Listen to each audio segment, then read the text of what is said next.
I was trying to understand why people did terrible things. And I was really concentrating on the terrible, terrible things that people do. And I was interested in Auschwitz, for example, and not as a political phenomenon, but as a psychological phenomenon. I was curious about how you could be an Auschwitz guard. And I wasn't really curious about how you could be one, because, well, you could be one, that, of course. I was more curious about how I could be one, being such a good person as I thought I was. But I also knew that many people did many terrible things during the 20th century, and the idea that I was somehow better than them, or that I should assume a priori that I was better than them, and that I wouldn't have made the same choices or worse had I been in the same situation, was a very, very, very dangerous supposition.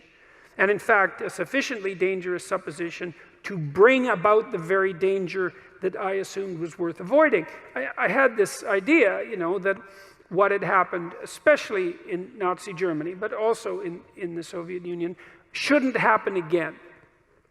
That what we needed to do, because of what happened in the 20th century, especially because we also managed to create hydrogen bombs, that we had become so technologically powerful that there wasn't time for that anymore, that time for that was over, and that we really needed to understand why it happened, and that perhaps we could go deep enough in that understanding, which is, I think, what happens when you go deep into understanding, so that you could stop it.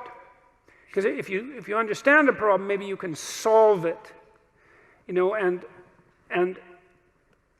at least in part, I came to believe that the problem was, as Solzhenitsyn said, that the problem is that the line between good and evil runs down every human heart.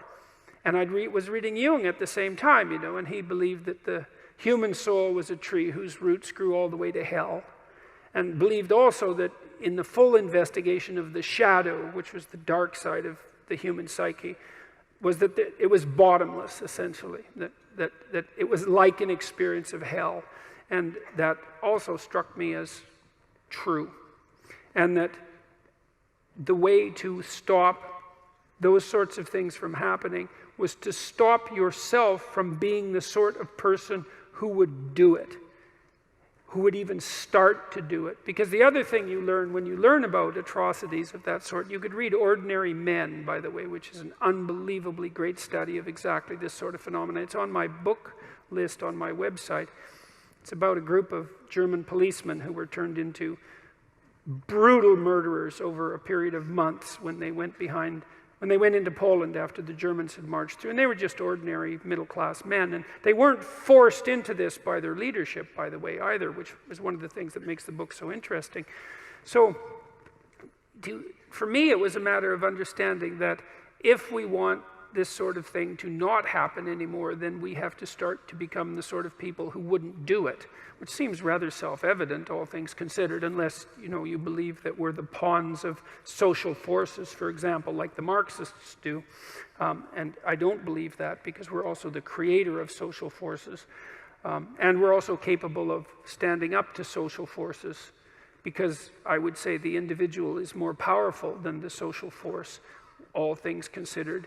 Interestingly enough, that the way to stop such things from happening, the way to remember properly, is to understand that you could do it, that you could do those terrible things, because the people who did them were like you, and that the way out of that is to stop being like that.